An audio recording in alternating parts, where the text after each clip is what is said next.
Շնորհակալ եմ, դուք այստեղ հիշեցիք ձեր 4-րդ դասարանի շարադրությունը, վստահաբար շարադրություն գրելու ջիղը ձեր մեջ լավ զարգացրել եք, ու հիմա տպավորությունն է, որ պետական քաղաքականությունը ձեր 4 դասարանի շարադրություններից շատ չի տարբերվում, ինչու։ Դուք հայտարարում եք, որ արտահանման ոլորտում առաջացած խնդիրը ճգնաժամ է ԵԱՏՄ-ի համար, Հայաստանի համար հնարավորություն է։ Հիմա ինչով է սա շարադրություն։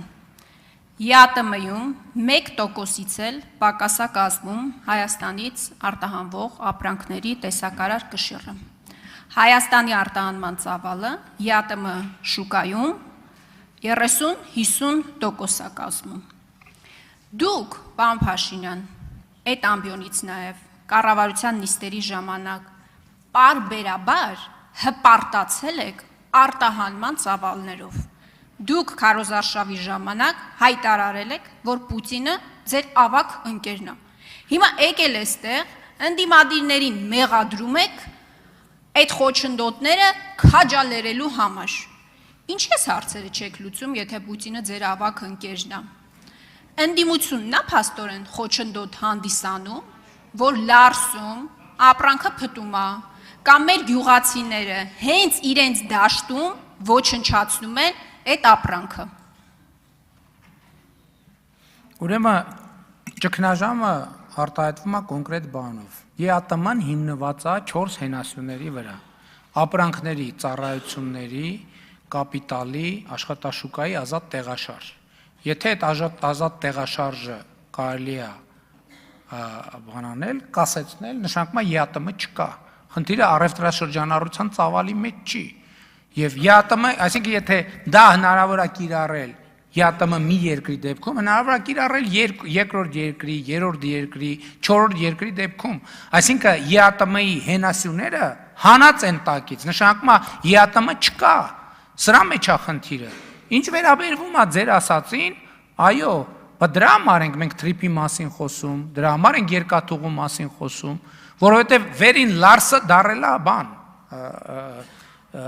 Հայաստանի տնտեսության ալֆան եւ օմեգան։ Մենք ասում ենք Հայաստանի չի կարա այդպես լինի։ Եվ այո, ինչի արդյունքում է վերին լարսը դարձել Հայաստանի տնտեսության ալֆան եւ օմեգան։ Մեր հայտնի պատկերացումների շրջանակում։ Եվ ել չեմ ասում, որ փառք Աստծո Հայաստանի տնտեսությունը նորմալ վիճակում է եւ իմիջիայլոց գործընկերը արտահայտություն արեց, ասեց բազմաթիվ են խնդիրները։ Այսօր մեր իրականության մեջ էս էլ բանի խնդիր է, մտածողության բանաձևի խնդիր է, չէ՞։ Կամ բազմաթիվ չլուծված խնդիրներ, կամ բազմաթիվ խնդիրներ։ Ես էլի մի հատ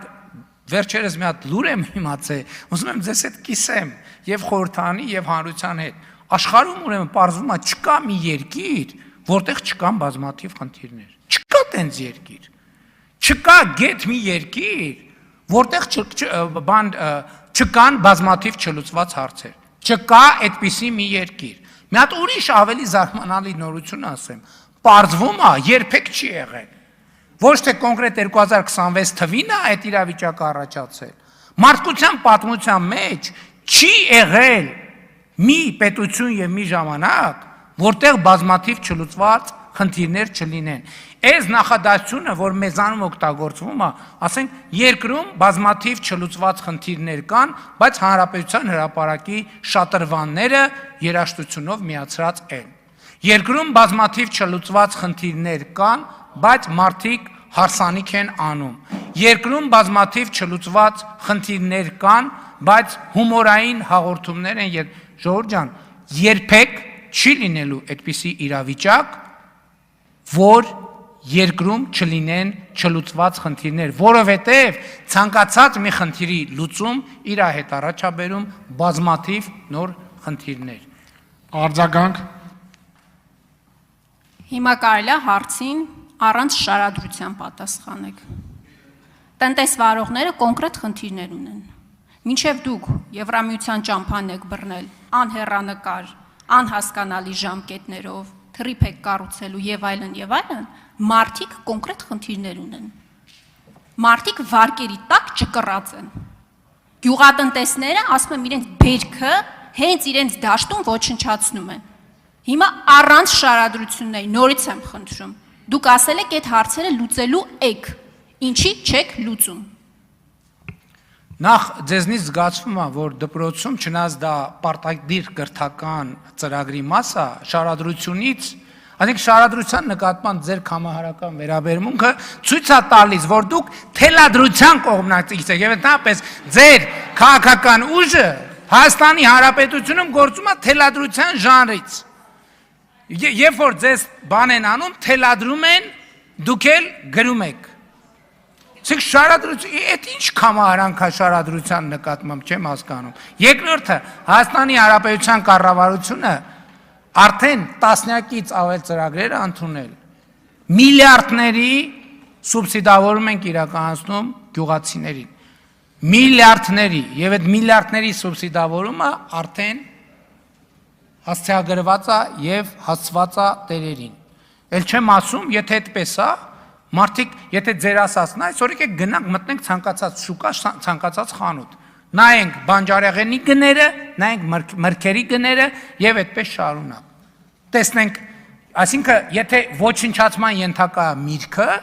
ուրեմն նա գոնե 3 դրամով կամ 10 դրամով վաճառելը պետքա ձեռնտու լինի։ Եկեք գնանք շուկա։ Ոչնչացման ենթակա միրգը կարը արժենա 1000-1500 դրամ, 2000 դրամ, 3000 դրամ։ Նարեկ Կարապետյան։ Ձեր խոսույթի մեջ դուք ներկայացրեցիք այն կոնֆլիկտի հիմքը, որը